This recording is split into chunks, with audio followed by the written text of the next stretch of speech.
escola aqui. Pastor Isaías Ramos.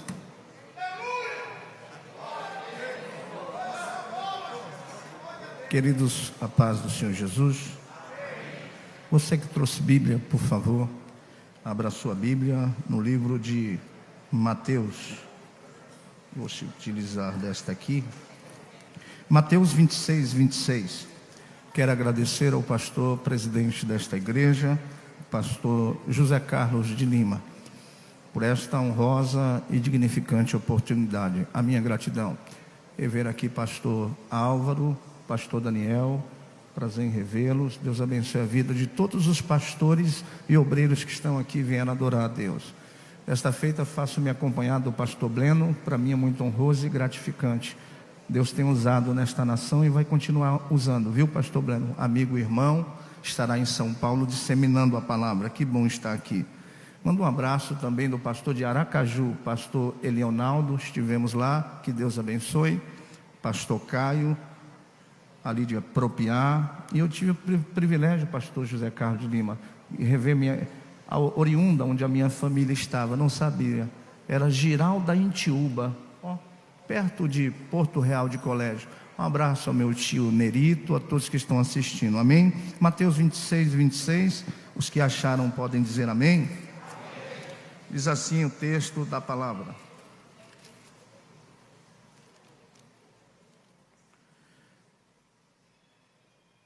E quando comiam, Jesus tomou o pão e, abençoando, partiu, deu aos seus discípulos e disse: Tomai, comei, isto é o meu corpo.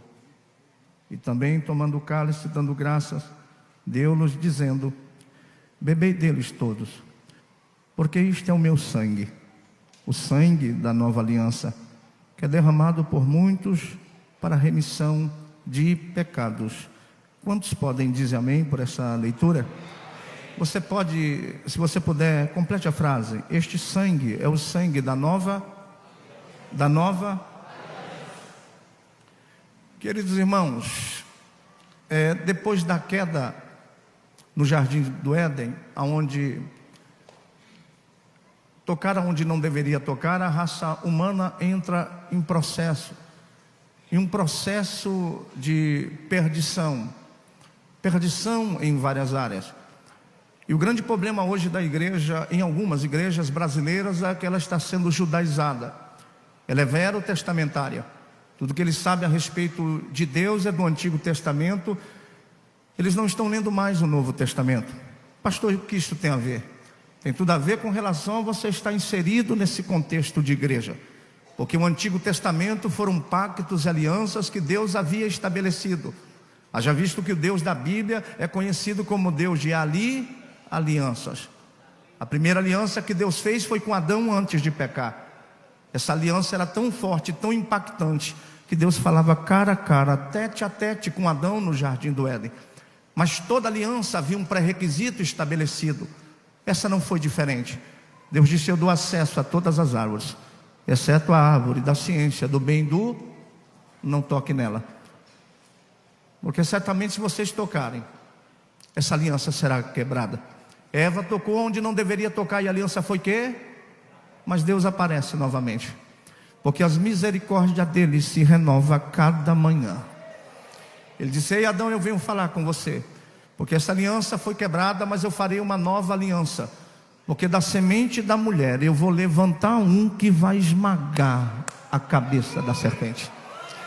A outra aliança que Deus fez, mostrando o pacto que fez com Noé.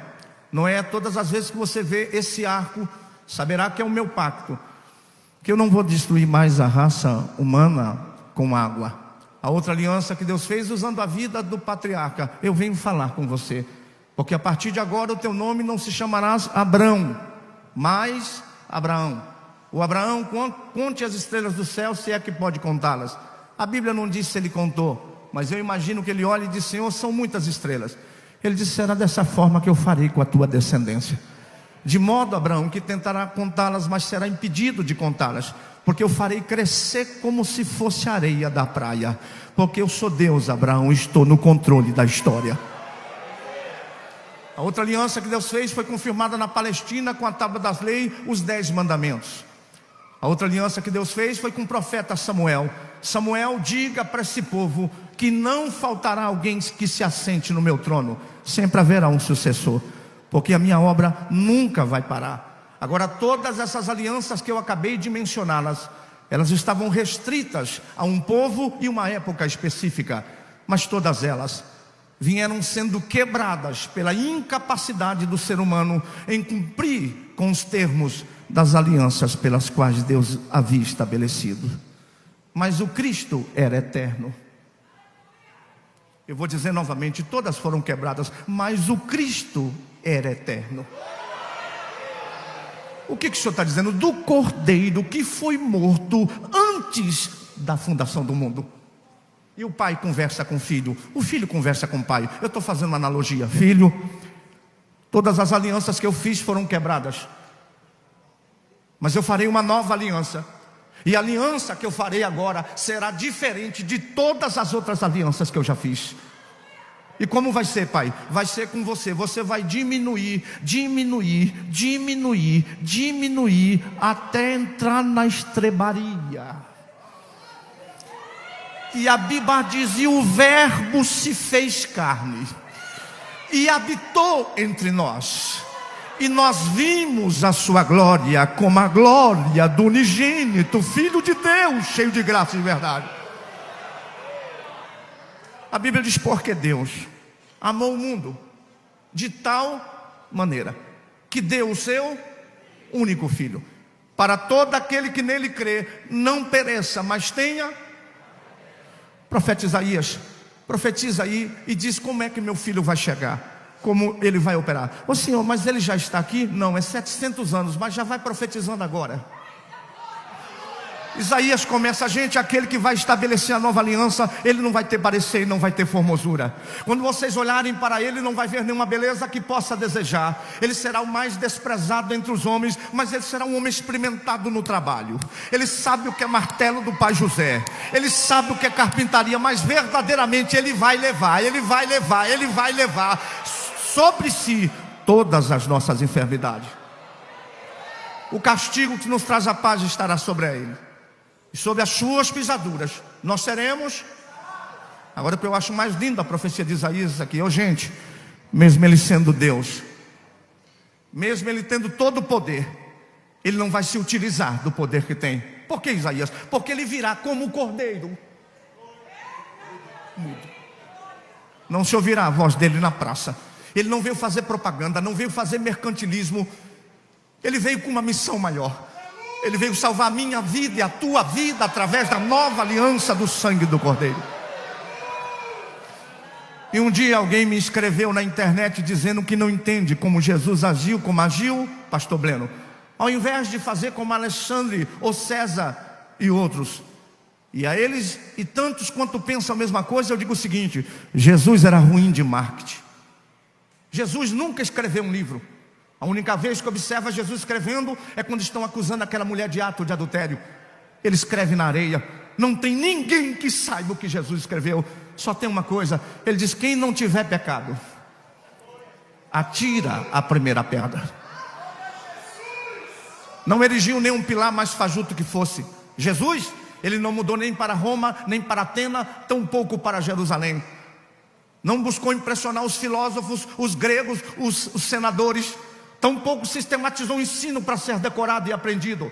E para completar a série de insensatez, ele ainda escolheu andar com gente que não formava opinião, que não tinha berço, não tinha costa quente, não tinha pedigree. Quais são as pessoas que você está escolhendo para fazer essa igreja? São os catedráticos? São os conhecidos? Ele disse: não, só vou contar com pescadores, mas o meu poder vai entrar nele e bombardear o mundo com a mensagem do Evangelho.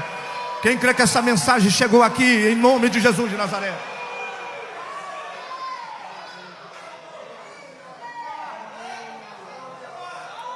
Jesus, ele nunca fez propaganda de milagres. Nunca fez propaganda de milagres. Você nunca vai ver Jesus dizendo assim: pessoal, vocês tinham que ver a cena. Lázaro há 4 dias, e eu cheguei com a minha voz: Lázaro. Não. Vocês tinham que ver como Lázaro saiu. Jesus nunca fazia isso. Pelo contrário, ele realizava milagre e fazia assim: não conta para ninguém. Eu não vim fazer do evangelho show, espetáculo. Eu vim salvar. Eu vim com uma missão maior. Jesus também nunca marcou lugares santos. A partir de agora, só nesse lugar que você vai adorar. Não, muito pelo contrário. Quando ele chegou, ele quebrou todo o paradigma da adoração. Foi tão verdade que a mulher samaritana ficou perdidinha no contexto. Nossos pais disseram que era para adorar nesse monte. Agora você está dizendo que nem em Jerusalém, nesse monte. Ele disse: mulher, você está adorando o que não sabe. Por quê? Porque Deus é espírito. Espírito não tem corpo, não tem forma, não tem dimensão, não tem meio. Não dá para ver, não dá para pegar. Deus é isso. Nós só podemos falar de Deus com esses adjetivos: abstração, impegável, inteligível, inigualável, incomparável, imensura. Quem está sentindo ele aqui? Eu estou sentindo a presença dele e nunca vai chegar nele. Ela diz assim: mas então como eu vou adorar? Ele disse: os verdadeiros adoradores vão adorar o Pai em espírito e em verdade.